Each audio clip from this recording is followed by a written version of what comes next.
All right, guys, happy Wednesday. I woke up to such a weird message from my PR guy, Mitchell. He said that Newsweek had reached out to him wanting to know if I had any comment regarding another post from Ms. Tina Knowles.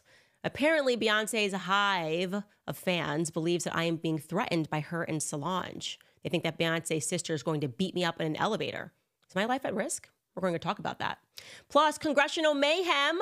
Also in the news, the first ever trans congressman who has been now banned from going into female restrooms. That is now at work, at least. And apparently this news that women are women and men are men has sent shockwaves throughout the Hill. But first, I am fired up today, truly fired up, after I accidentally discovered that another feminist, no, not Taylor Swift or Blake Lively, but this time Anne Hathaway, is slated to partake in what can only be described as industrial scale bullying. Her target? Hannah Nealman of Ballerina Farm. I just don't know why people just can't leave this woman alone and allow her to bake bread and love her family. So we're going to speak about the fact that there is a war on stay-at-home moms. They really, really detest women that love their children. All that coming up on Candace.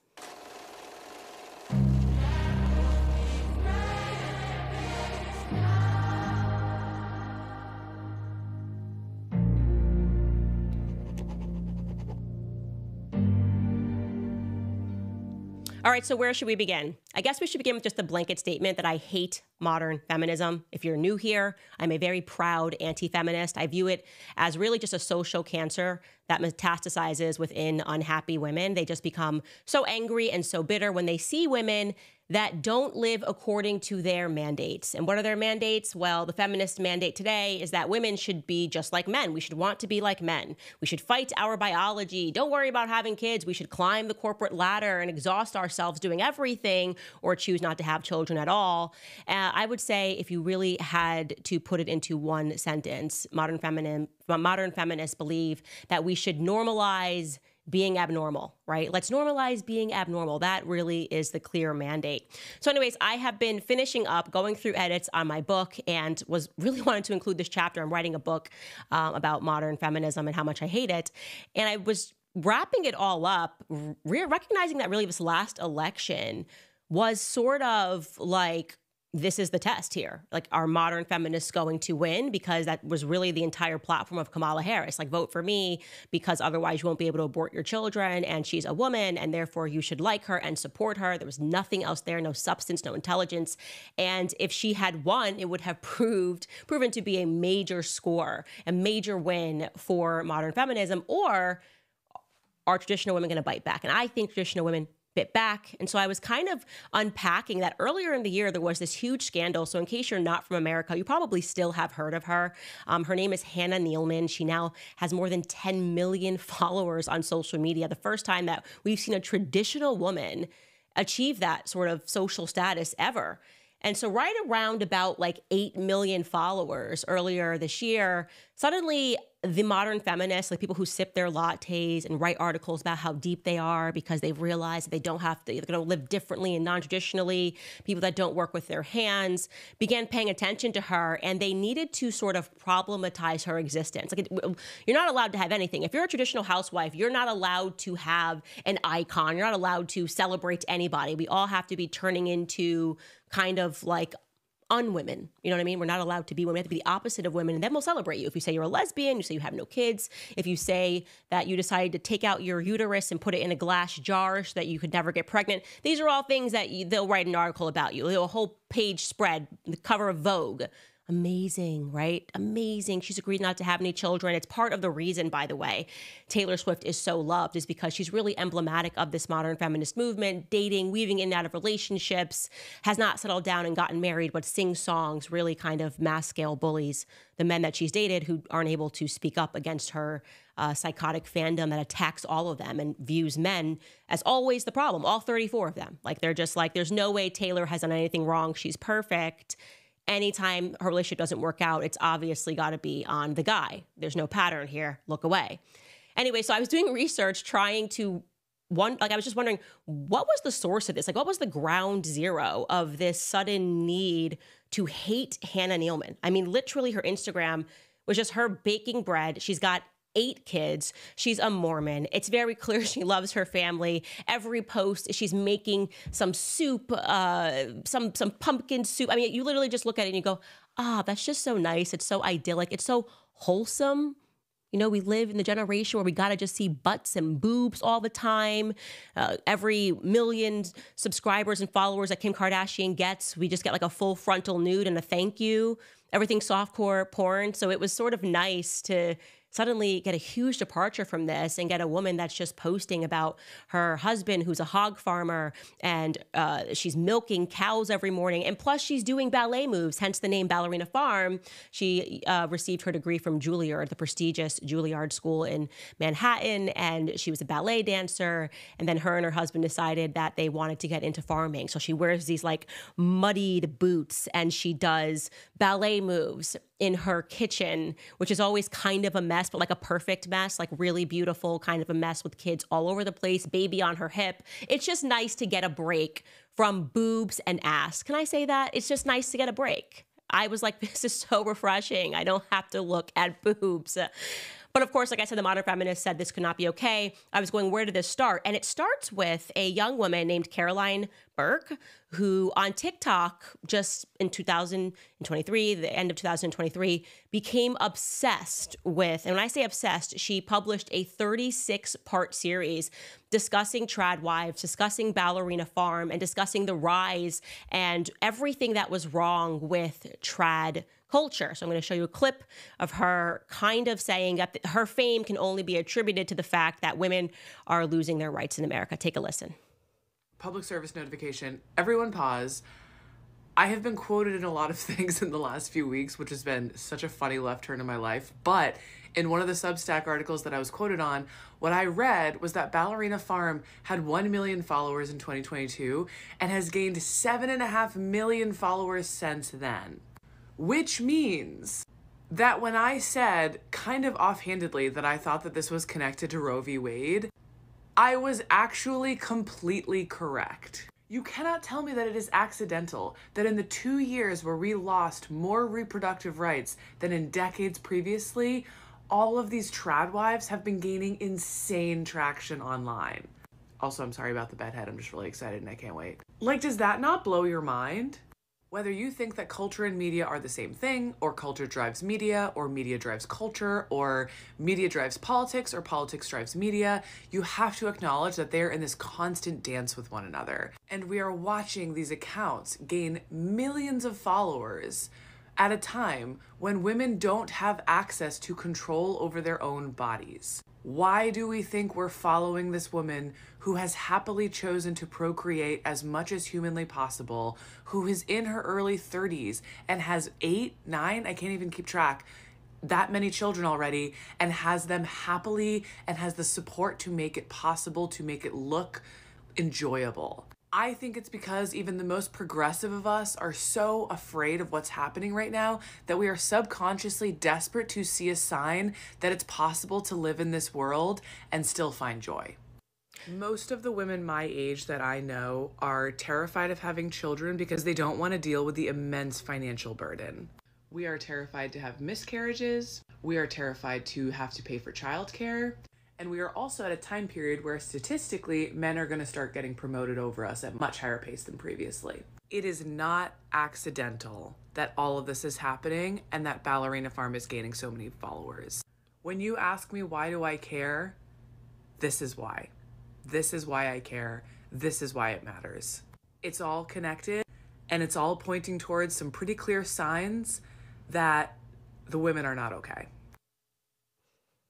Follow that logic, guys? That makes sense to you? It's like, it's all coming together. So the only reason she has 10 million followers, you guys, is because Roe v. Wade was reversed. And that doesn't mean that abortion rights went away. It means that they were never constitutional and it wasn't right for 9 men to decide to try to pretend that it was constitutional. It got sent back down to the states. So there's not less abortions or less abortion availability, but park that aside because we don't need to understand basic civics. Let's just get into her mindset. What she's saying is that if you're watching this woman bake bread and you're enjoying this content, it's because deep down, you are worried and apprehensive about the future. And you're so scared that you're thinking, am I going to have to live like this? So you're following her because it's really just a deep-seated fear that you have that now you're going to have to enjoy and like children and family.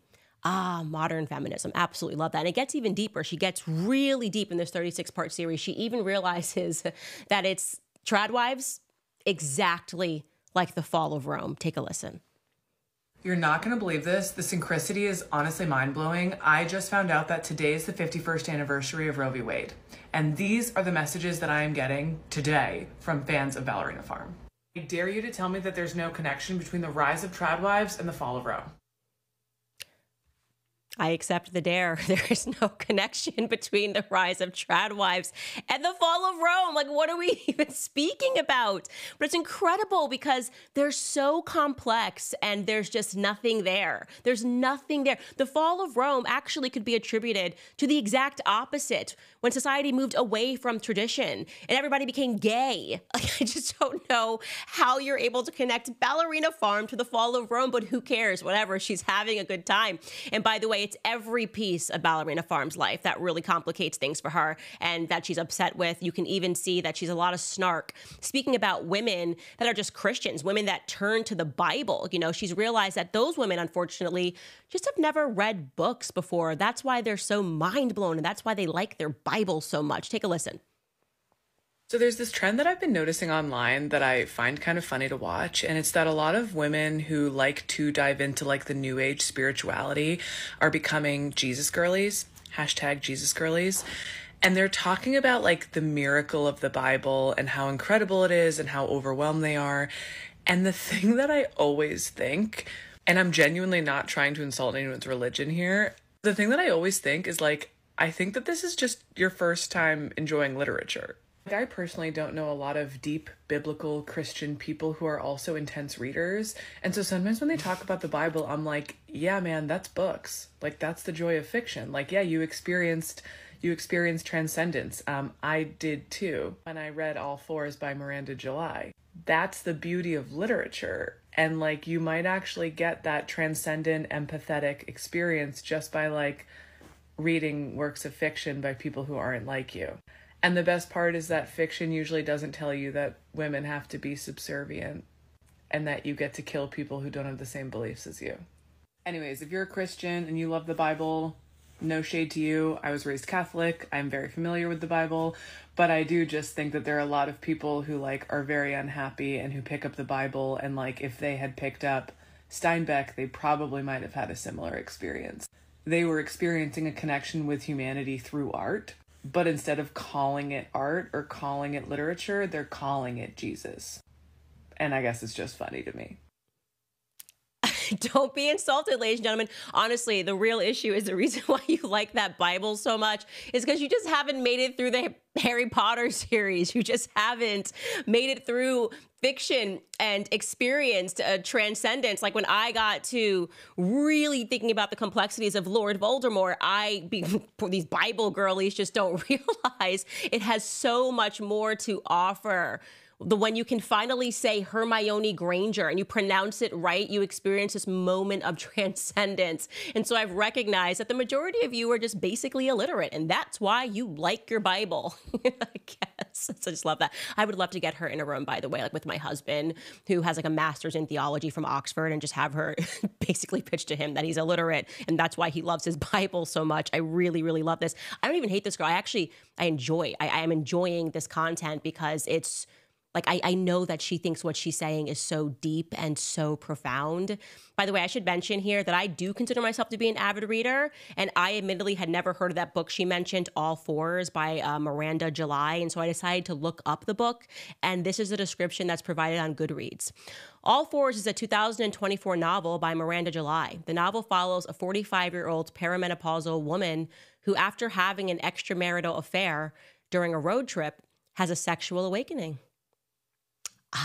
Gotta add that one to the list. I do want to transcend, to think about extramarital affairs and how they can really bring me to the next level of a sexual awakening.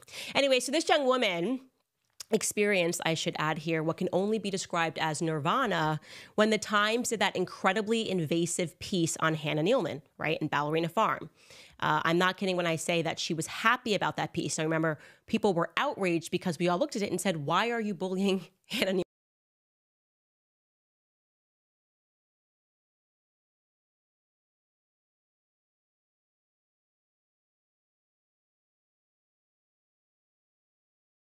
Caroline Burke really seemed to enjoy that. Here's what she had to say about that piece.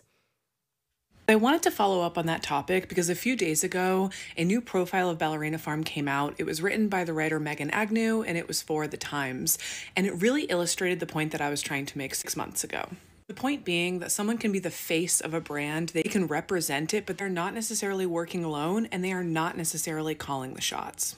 On the working alone front, this profile dispelled the idea that Ballerina Farm is some home run family operation. Guys are saying they there's don't no have audio. nannies, the writer maintains, but they do have a weekly cleaner. They have a full-time homeschool teacher who watches the kids and teaches them a Mormon Christian curriculum, and they have full-time farm employees, not to mention a creative director for their website. And then there's the question of who's calling the shots for this brand of Ballerina Farm. I'm not even going to answer this question. I'm just going to read you a series of quotes from this article, which you should read in full, and then we'll have a better idea of who's calling the shots when it comes to building the Ballerina Farm brand and the ideals and lifestyles that they claim to promote.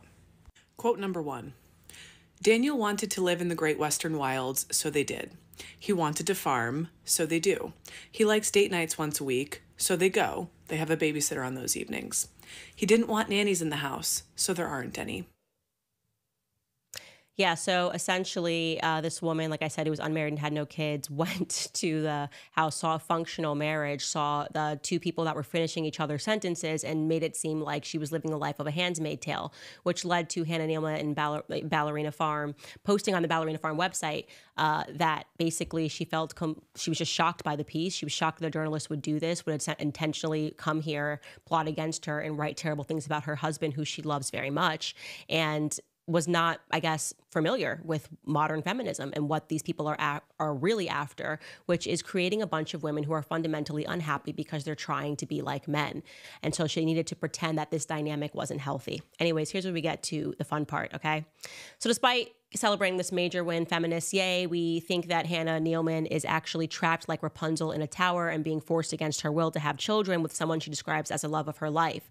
Despite the fact that they built a life that they both enjoy, despite the fact that she grew up like this, both of them were one of 9 children. They're both Mormons. She grew up working. Hannah Nealman does not come from money. Her parents owned a flower shop wherever she's from in Utah. They just owned a flower shop. And so she was used to having to work with her siblings, didn't get any special attention in any regard, and fell in love with ballet. And her parents had to really put their heads together to figure out how they were going to be able to afford Juilliard, because that was out of their budget. They leave all of that off the table, right? They leave all of that off the table that, you know, this woman grew up in an environment where she's always known a big family. So it's natural to aspire to what you had. She knew the love of a big family, but they again wanted to make it seem like this aspiration is wrong and it's backwards. And this piece came out and people revolted against the piece, rightfully, because it was bullying. But that wasn't enough. Okay. Caroline then began working on a novel, a work of fiction entitled Yesteryear. Per deadline, here is what the book, which is being published, here's what it is about. It is about a woman named Natalie, a woman who lives a traditional lifestyle. Her charming farmhouse on a working ranch is rustic and artfully cluttered. Her husband, a handsome cowboy. Her 6 children, each more delightful than the last. So what if there are nannies and producers behind the scenes? Her kitchen hiding industrial-grade fridges and ovens. Her husband, the Republican equivalent of a Kennedy. Her oldest daughter beginning to ask questions about whether or not her mother is a trad wife. What Natalie's followers, all 8 million of them, don't know is not going to hurt them. And the angry women, the privileged Ivy League coastal elite haters who call her an anti-feminist iconoclast, well, they're just jealous. Natalie isn't simply living the good life, she's living the ideal of what life should be, and just so happens to be building an empire from it. Then she wakes up in a life that isn't hers. Dun, dun, dun. Her home, her husband, her children, they're all familiar, but something's off. Her kitchen is lit by a sputtering fire rather than electricity. Her children are dirty and disheveled. Her soft-handed husband is suddenly a competent farmer. Her daughter informs her that the year is 1805, where just yesterday, Natalie was curating photos of homemade sourdough bread for her Instagram. She's now expected to haul firewood and hand-wash clothes until her hands bleed. That this is the novel, and she publishing the novel. And of course, when Hollywood saw this and said, you're going to publish a novel, a dystopian nightmare about Hannah Nealman's life, we love it. Sign us up. Making fun of stay-at-home wives, problematizing people that dedicate their lives to their family, making tradition and natural biological proclivity seem like a nightmare. Sign us up. Amazon officially decided that they are going to turn yesteryear into a movie. They bid for it and they got it. And guess who has decided that they are going to produce it and star as Hannah Nealman? I mean, Natalie, the Instagram sourdough baking mom. Anne Hathaway. Here's a Deadline article. Amazon wins the auction for Hot Book yesteryear. Anne Hathaway attached to star and produce the adaptation of Caroline Burke's novel. It's a good time for me to remind you that Anne Hathaway is a self-proclaimed feminist, and she wants you guys to know that. That's a running theme. All the biggest bullies out there want you to know that they are feminists. It's just something that I've noticed. In order to support other women, they have to attack women who don't want to live like they do and, chase the dreams of men. You're either with them or you're against them. And I guess Hannah Nealman and her husband are very much against them. And so they have now decided that this woman who has amassed way too much power for them living a traditional lifestyle, way too many people following her living a traditional lifestyle, they have decided that we are going to bully her on an industrial scale. I mean, Anne Hathaway is so much of a feminist, by the way, that she was appointed a United Nations Goodwill Ambassador to women because she's so concerned with women having rights like men. Here's my question. Why does Hollywood hate tradition this much? It's just incredible to me to look at this. And by the way, there was this whole random scandal where everyone just started hating Anne Hathaway, but nobody really knew why. Do you remember this? Like Anne Hathaway was like, I didn't do anything and everybody hates me. And now you've done something. Now you've actually done something. And maybe what people were perceiving about you, Anne Hathaway, is that you're a fraud. You say one thing and then you do the other. You're an actress. You're always acting. You're acting the part of a person who cares about women while you have decided to take part in mocking a woman who has done nothing to you. Hannah Nealman has done nothing. She has not staked a political position. She's literally farming and raising her kids. And they keep pretending like there is something complicated behind it. Well, did you guys know that she has farm hands? Hi, yes, coastal elites. People can figure that out pretty quickly. The people that actually farm know that not just two people are raising hogs and running an entire dairy farm. We actually automatically assume that there are farm hands. You're not breaking any news here by telling us that, you fools. You're just making us aware of how out of touch you are, that you think that that's breaking news. She has farm hands. Oh, no way. I thought every day she was waking up and doing that all by herself, that she was running an entire dairy farm and an entire business all by herself. Oh, what? She has an assistant? Oh, what? She homeschools her kids? A full-time person that homeschools? Oh, I guess that means that I'm supposed to hate her or something. And what drives me crazy is that this is the love is love crowd, by the way. Love is love. Love is love. Everybody should love who they love, unless they love somebody traditionally, unless it's a woman loving a man, right? Unless it's a Christian loving another Christian and committing themselves to the Lord and committing themselves to their family and feeling like they are blessed by the Lord when they're able to do that and simultaneously create a business out of that. That's amazing. That is why people are turning and tuning into Ballerina Farm, because what a wonderful thing to be able to do what you love with your family. What a goal. What an unbelievably aspirational goal. To not have to get on a plane and play an actress for 7 months or for an entire year playing somebody else. You get to actually be yourself and figure out how to turn that into a business. Why does that drive them crazy? Because, like I said, they're all hypocrites. Love is love. Love is love. If it's a man loving another man, if it's a feminist loving another feminist, love is love. We must defend it. Unless, of course, it's conservatives. Unless, of course, it's people who have pretty simple goals. They just want to love their family. They want to keep their family safe, and they want to grow their own food and not eat toxins. Then we must absolutely hate that and revolt. And I am just so shocked. I'm just so shocked that Anne Hathaway would participate in this project and not think that we're going to see right through this. So wanted you guys to be aware that Ballerina Farm is on the brink of being bullied by an A-list actress who will look you in the face and tell you how much she fights for the rights of women. That's all I'm going to say. Oh, actually, I do want to also add this because in my book, I was theorizing that at the core of the modern feminist movement are women that are just unhappy with the decisions of their life. And so it's like what made Caroline Burke become so obsessed with Hannah Nealman in this way that she published a 36-part series trying to tear her apart and understand her.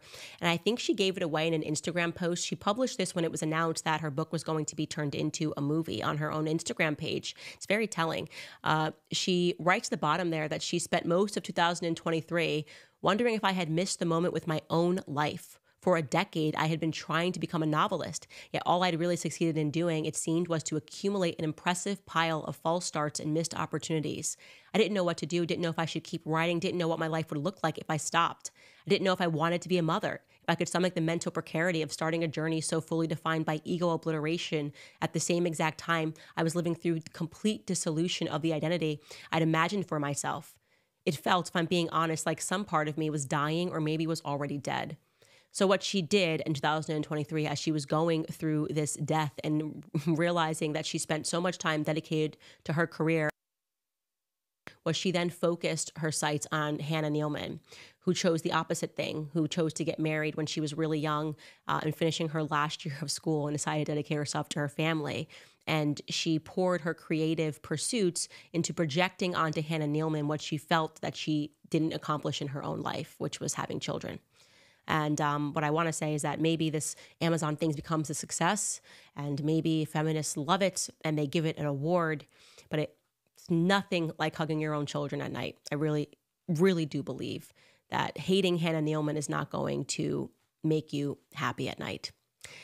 Anyways, you guys, want to remind you about Hallow. With that said, and speaking about Christians and how much we are hated for absolutely no reason, the best way to keep you and God, and to keep God, at the center of this season is by joining Hallow's Advent Prayer 25 Challenge. Hallow is the #1 Christian prayer and meditation app in the world, offering thousands of guided prayers to help you get closer to God. Their prayer challenge is called For God So Loved the World, and it's going to help you experience the transformational power of God's love.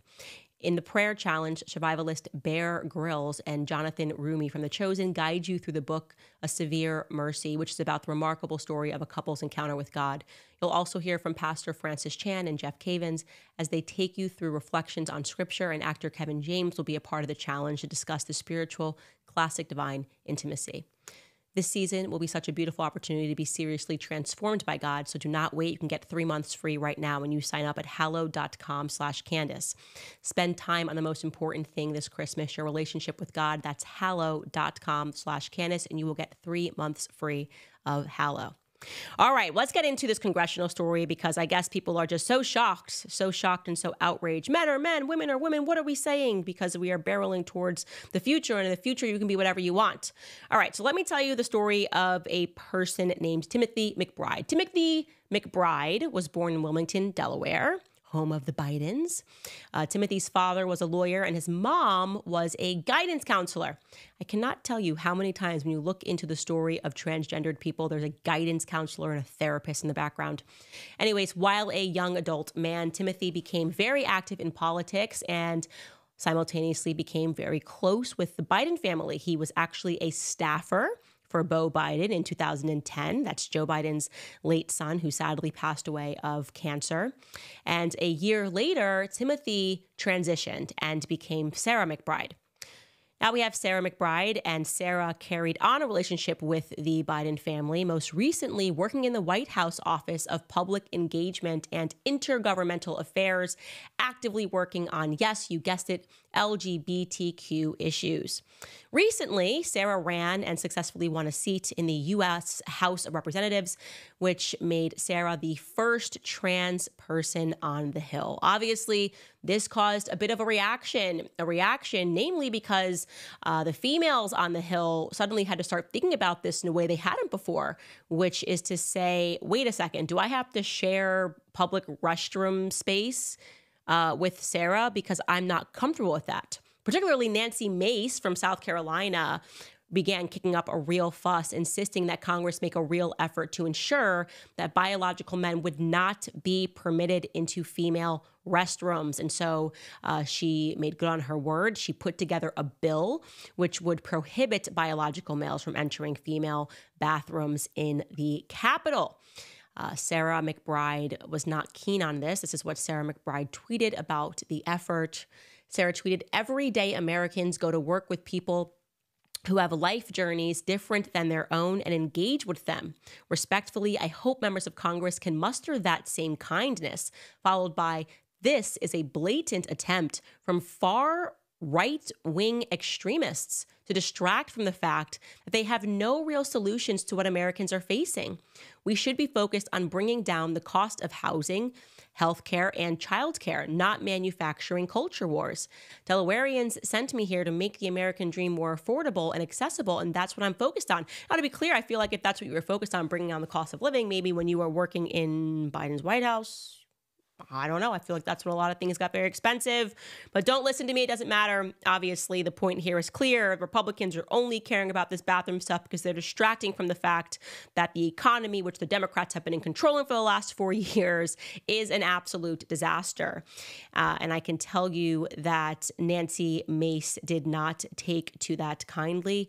First and foremost, being called an extremist, this is what Nancy Mace had to say to reporters about that. So if that being a feminist makes me an extremist, I'm totally here for it. Is this effort in response to Congresswoman McBride's coming to Congress? Yes, and absolutely, and then some. I'm not going to stand for a man, if someone with a penis is in the women's locker room, that's not okay. And I'm a victim of abuse myself. I'm a rape survivor. I have PTSD from the abuse I've suffered at the hands of a man. And I know how vulnerable women and girls are in private spaces. So I'm absolutely 100% going to stand in the way of any man who wants to be in a women's restroom, in our locker rooms, in our changing rooms. I will be there fighting you every step of the way. Nancy Mace also doubled down in a tweet, writing this: "Oh, you thought threatening me would silence me? No, I just doubled down and filed a new bill to protect women and girls across the entire country on all federal property everywhere." So initially, Nancy Mace was just offering a bill that would prevent men from entering female restrooms, biological men from entering female restrooms on the Capitol. Now, Nancy Mace is saying this should be everywhere on federal property, anywhere throughout the United States. And that is exactly the bill that Nancy Mace put forth. And this is now being supported by the Speaker, Mike Johnson. Here is what he had to say regarding the topic. I just want to make a statement for all of you here and be very clear. I was asked a question this morning at the leadership gaggle, and I rejected the premise because the answer is so obvious. For anybody who doesn't know my well-established record on this issue, let me be unequivocally clear. A man is a man, and a woman is a woman, and a man cannot become a woman. That said, I also believe, that's what Scripture teaches, what I just said, but I also believe that we treat everybody with dignity. And so we can do and believe all those things at the same time. And I wanted to make that clear for everybody because there's lots of questions. But that's where I stand. I've stood there my whole life, and those are facts. It really is just astounding if you just pause and think about the fact that this is an issue in 2024, like that somebody actually has to come out, a leader in government, and say, let me make this very clear. A man is a man, a woman is a woman. What has happened? It's just people. I know that a lot of people watch this show are not American, all over the country. I mean, all over the world watch this show. And I just imagine people in Africa especially are just going, what? You guys have the guy who's like, why are you gay? You are gay. And we've got people that are like, well, let me explain to you something. Like, we have to explain something so basic that was just not an issue at all when I was growing up. It's just such a new issue, and yet it's suddenly become a persistent issue. And that really tells you the power of culture when people just start pretending that they're outraged about something that it makes entirely no sense. And then you eventually get politicians that begin taking this matter seriously. And there's no better group of people to look to when you speak about impacting culture in the wrong direction than the ladies on The View. Here is what they had to say about Republicans saying that men are men and women are women. Take a listen. The cruelty is the point. The cruelty is the point when it comes to this country and the Republican Party. The Trump Party is what it is now. Listen, and it's despicable. Be not afraid of your trans brothers and sisters. Don't be afraid. You know, just the way you want us to get to know you as a person. Take someone for who they are and find out who they are and find out if you like her. Don't decide because you look a certain way, I'm not going to talk to you. Don't worry about drag queens. They're not worried about you, okay? No. These are the things that we are not worried about here. Be not afraid. Be not afraid is what Whoopi Goldberg says. Well, that didn't age well because Nancy Mace began receiving death threats. And I'm going to show you a clip of one transgendered person that she should not be not afraid of, who is kind of threatening to kill her. Take a listen. This video goes out to Congresswoman Nancy Mace. Congresswoman Nancy Mace, I hope that one day I do find you in that woman's bathroom and I grab your ratty looking hair and drag your face down to the floor while I repeatedly bash it in until the blood's everywhere and you're dead. Thank you. I hope that Nancy Mace receives this message well. Kisses. Kisses. Message received. I sure hope her bill gets passed after that, man. You cannot make it up. Anyways, you guys, reminding you very quickly, this episode is sponsored by Nimi Skincare, which is my favorite skincare brand out there. Nimi has come to be known as America's skincare company because they formulate and manufacture all of their skincare products in the USA while supporting pro-American causes and organizations. Nimi Skincare offers true luxury skincare at affordable prices since they deliver directly to your door and they are able to cut out the big box retailer middleman. Nimi has everything you need to build an awesome daily skincare regimen to cleanse, brighten, protect, and help fight the key signs of aging. Another reason I love Nimi is that they are a Christian-led company that stands firm in their values of faith, family, and freedom. So if you sign up right now at NimiSkincare.com for a subscription, you'll save 15% on your routine and save an additional 5% if you use code Candace at checkout. Plus, you'll receive a free gift on every third order. So if you aren't sure where to start, take their skincare quiz to find the perfect routine for your skin type. That's Nimi, N-I-M-I, skincare.com, promo code Candace today. Okay, weird phone call I received this morning. I was telling you it was Newsweek. Newsweek contacted my PR person and wanted to know if I had a comment on Tina Knowles' post. And I was like, what are we even speaking about?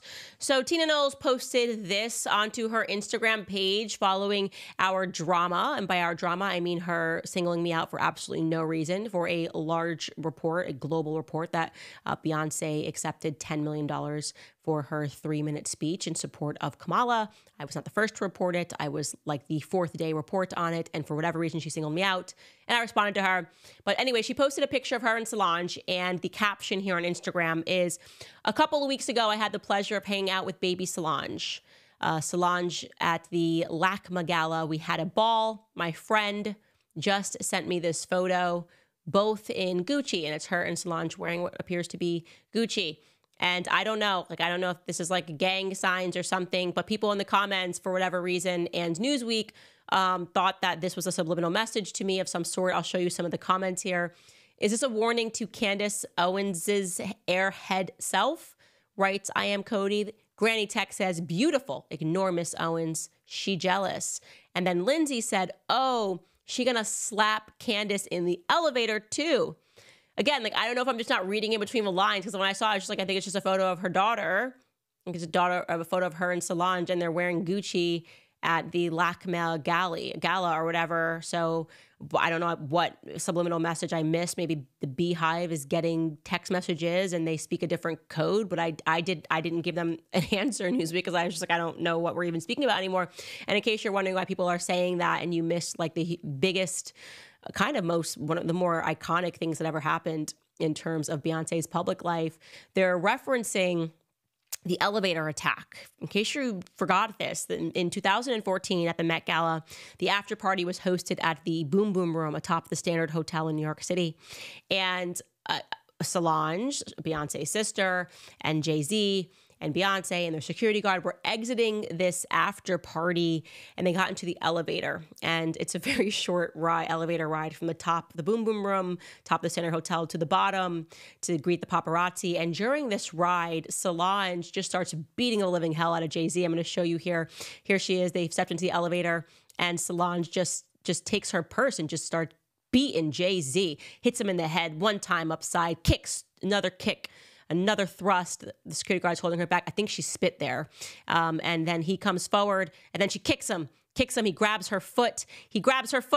And she's really going for it here. It's a WWE smackdown in the elevator. She did not realize, and none of them realized, I think she's spitting again. She spit a third time, that there were cameras. Oh, ouch. Yeah, no. And then she did it one more time before they got out of the elevator. Now, I have been to the Boom Boom Room. I told you, I used to get down back in the day, my early 20s. And it's, like I said, it's like a 15-foot walk after you get out of the elevator before you have to greet the paparazzis that are waiting outside. They all pulled it together in front of the paparazzi like seconds later and pretended that this attack didn't happen. Here they are, just coming out of the elevator after she beat the living crap out of Jay-Z. Look at Beyonce. She's got a nice smile. Just love this.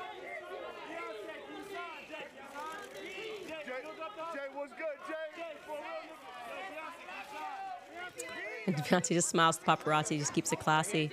Like, she did not interfere when her sister was beating him up. Anyways, the point of this is that that's the reference when they're saying that they think that she's going to come get me, that she's going to come beat me. And I just did not get that from that post. And I do want to say this also. Apparently, the whole fight was about the fact that Jay-Z had cheated on Beyonce. There were rumors that he had cheated on her with Rachel Roy. Rachel Roy was at this Met Gala party. It was this whole big saga. And whatever Jay-Z did, clearly Solange didn't like it. And the sister decided to beat him and whatever. But the point being is, I think that the Beehive is reading into this. I think Tina Knowles was just putting a post up there. And personally, I think me and Solange would get along. You know, a fisherman always sees another fisherman. She knows. Like, I mean, I respect what she did there. If he cheated on your sister and then was flirting with the person that he allegedly cheated on her on, and you gave him a little beat down in 30 seconds, I respect it. I feel like me and Solange would be friends, right? Because if I get hit in the elevator, I'm hitting back. Okay, I'm not made for this life. I'm not going to just take it. Like, so me and Solange are cool. We're on the same team. It's gang. We're all good. There's no beef here. There's no beef here at all, even if I missed some subliminal messaging in there. So the Beehive, you guys calm down. Me and Solange are gang. All right, guys, I wanted to remind you about American Financing because the Fed has dropped interest rates. So you should call my friends at American Financing. Now is the perfect time for you to consolidate debt, reduce your monthly expenses. A lot of us have been forced to use credit cards because of the ridiculous prices for groceries, power, and even childcare. With credit card rates being so high, that debt can get expensive. But with mortgage rates dropping, now is the time to wipe that debt out. American Financing is helping homeowners just like you save an average of over $800 a month. They're even closing some in as fast as 10 days. And if you start today, you may delay 2 mortgage payments. There are no upfront fees to find out how much you can save. So call American Financing today at 800-795-1210. Again, that's 800-795-1210. Or you can visit americanfinancing.net/Owens. Okay, Liam Payne, that was the One Direction singer. He recently died. I wanted to do a little update on the story, first and foremost, because today is his funeral. That's being held in Amersham, England, with his family, and the One Direction bandmates are going to be in attendance. The funeral is private, but there are a ton of fans that are gathering outside. Now, reminding you, he was just 31 years old, and he died after he fell from a balcony at an Argentinian hotel. He was down there visiting or going to go see another one of the former One Direction One Direction bandmates perform. After the autopsy was performed, we knew that this was going to be drug-related. He had been in and out of rehab throughout his young life, and it turned out that, yes, he was on cocaine, crack, ketamine, ecstasy, and a form of crystal meth. All of that was found in his system at the time of death. But I was really struck by learning that 3 people have now been charged in his death, okay? So you have one person named Brian Pais, who was a former waiter at one of the hotel restaurants, who has been identified by the Argentine authorities as a person somehow involved in the death. He claims that he met Liam Payne at the restaurant he was working at. They exchanged contact information. I remind you, this is like a poor waiter. He alleged that Payne was then dining with his girlfriend, Kate Cassidy. She kind of left right before he died, and 2 other people. He says that Payne took him to the hotel room, showed him some of the music he was about to release. They had some shots of whiskey, and that Payne asked him for a drug dealer's contact. And then he claimed that at that time, Payne, who was using a fake Instagram account, stayed in contact with him for several days via just Instagram messaging, agreeing to meet up a second time on October 13th. They spent the night, they did drugs, something intimate happened, and said that they were, again, doing cocaine, smoking weed, saying that Payne then asked to hang out with him for a third time and showed up at his home, but he rejected him because he had work. So basically, the authorities arrested him. They also arrested another guy who is Payne's friend, Roger Norez, accused that guy of abandoning him after failing to inform anyone of Payne's drug relapse. And I just want to say, I don't agree with this. I just don't agree with this. The idea of suddenly witch hunting people that are involved in the circle or in the immediate orbit of someone after they have a drug-related death, to me, seems remarkably unfair. And I think it removes responsibility from the individual who passed away. It is a tragic death. Obviously, we are learning as more things come out, whether it's from his ex-fiance, that this was a very troubled person who struggled with drugs, and to then say, okay, well, your life is over, your life ended, you made your decisions, and now we're going to ruin everybody's life who's in your orbit, seems so unfair to me. And one of the things that always strikes me about once they start hunting for drug dealers and seeing who was around and, well, it was your responsibility, you should have informed us that he was having a relapse, you left him alone, this is abandonment.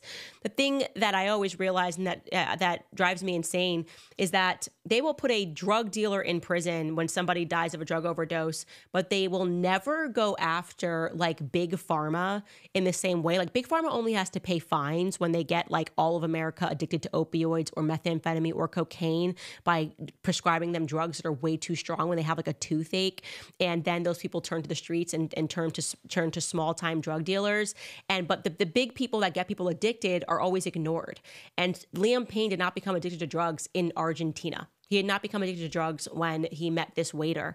And so now this waiter is going to be fighting for his life. I'm not saying that he was responsible, but to be thinking that you're being charged in relation to this death when he jumped off a balcony just seems unfair. It's a tragic death. I'm sure this is a lot for his family to deal with. I'm sure it's a lot for the One Direction bandmates to deal with. It certainly has been a lot for the fans of One Direction people to deal with publicly. But we have to start holding people responsible, especially someone that's that age, 31 years old, for their own actions or their own inaction. So I am not fond of seeing everyone looking to problematize every person but the person who was living the actual life that they wanted to live. And I say this as someone who has had drugs in the family. If you have never had someone in your family that is drug addicted, it is a demon that you cannot even explain. When I say they should bring back that show, A&E's Addiction, I think it was called, or whatever it was, when they really show you, they will go through intervention, that they will sell their own children for a high. This is a reality. When people are addicted to drugs, it is a demon. They are possessed by a demon. And the lengths that they will go through for the next high is absolutely incredible. And some people lose their lives that way, but you don't then turn around and say, well, it's everybody else's fault except for that person. That's my personal perspective, and I may be reading into that my own experiences of people that have been on drugs, but that's my belief. Anyways, you guys, let's get into some of your comments, see what you guys are thinking about all of this. What do you guys have for me today? Okay, comments. First person says, why did Beyonce not deny taking the $10 million herself? Why didn't Kamala's campaign not deny it when the rumor came out of Kamala's campaign? Again, we are not going to know. More information is coming out. We now have recently learned via FEC filings that Al Sharpton certainly took money, and he did a softball interview. So it just seems that a lot of the people that were pushing Kamala Harris were perhaps getting paid. Why hasn't Megan Thee Stallion spoken out? They said that she received $5 million. Well, if we can confirm that Megan Thee Stallion got paid $5 million, then it's going to seem a little bit suspect if Beyonce still doesn't confirm or not confirm, and all we have is her mother going off on Instagram pretending that it's fake news because it hasn't been confirmed yet. Sarah writes, Candace, haven't you realized the so-called beehive are paid bots? No, but I have recently realized that there are paid bots on Instagram. I didn't realize that could be a thing on Instagram, but until I got like a bot explosion regarding an entirely different topic. And then I realized that they were all connected because you get like 3,000 comments in 1 minute and they're all kind of saying the exact same thing, slightly changed. I would be surprised to see if they were paid bots and if that's a part of the marketing machine for a lot of these celebrities. Miriam writes, Candace, you'd be a great sport reporter. Me talking about the elevator fight. Yes, it was a sport. The elevator fight was definitely a sport. It was a very interesting time. It was kind of a mask down moment, but I think Solange walked away. I think people appreciated Solange in that moment. What would you do for your sister if her husband cheated on her and then embarrassed her in front of someone that he allegedly had an affair with? M. Gibson writes, as an ex-transgender person, I pray that Sarah McBride repents and accepts Jesus Christ as his Savior and Lord soon. Listen, there is so much going on in the world right now, and you truly do just have to pray for people and pray that they recognize that a lot of the things that they believe are natural and happening to them naturally are really being implied to them socially. And I revert back to that clip, you may not have seen it, of Bill Maher going through the map of transgenderism and saying how things don't make sense. Like, why are there so many trans people in California but not in Tennessee? What does this imply? What does this imply about culture and the social impact that is being had in the classroom? Why are people so woke in Los Angeles and not so woke in other places, like in the very Republican Oklahoma? So people don't realize that a lot of this is psychology. And what makes it even more frightening is that we're being banned from discussing it. We're just being banned from discussing. Like, I can't say too much about that topic on YouTube because they have policies that protect certain narratives. This next person writes, let's put Big Pharma out of business. Christ is king. Listen, I really hope that we are going to see those sorts of changes with RFK Jr. being appointed the HHS secretary. I think he truly means it. He's dedicated his life to it and he's going to make a big difference. And they're going to try to do everything to stop him from being confirmed for that very reason, because there's a lot of money involved. This next person writes, make Zelensky an actor again. Listen, we didn't even speak about Zelensky, but always, yes, he still is an actor, actually, if you think about it. He's just being completely controlled by the West. 123B writes, well done, Candace, nice show. Viva Cristo Rey and Ave Maria. And just reminding you guys before we sign off here that we still have our Black Friday bundle deals available. If you go to clubcandace.com, you can get some great deals. We have 4 different bundles. The Standish Get a Helmet bundle, the Standish for God and Country bundle, the Standish Christ is King bundle, and lastly, the Standish Blackout bundle, where you can get an autographed signed copy of my book, and I actually do autograph them. I do not stamp them. They are not electronic or digital. It is just me signing every copy, so no 2 copies are the same. And of course, if you guys want to support our show and support our independence, you can head to locals.com. It keeps us independent. Thank you guys so much. We will see you tomorrow.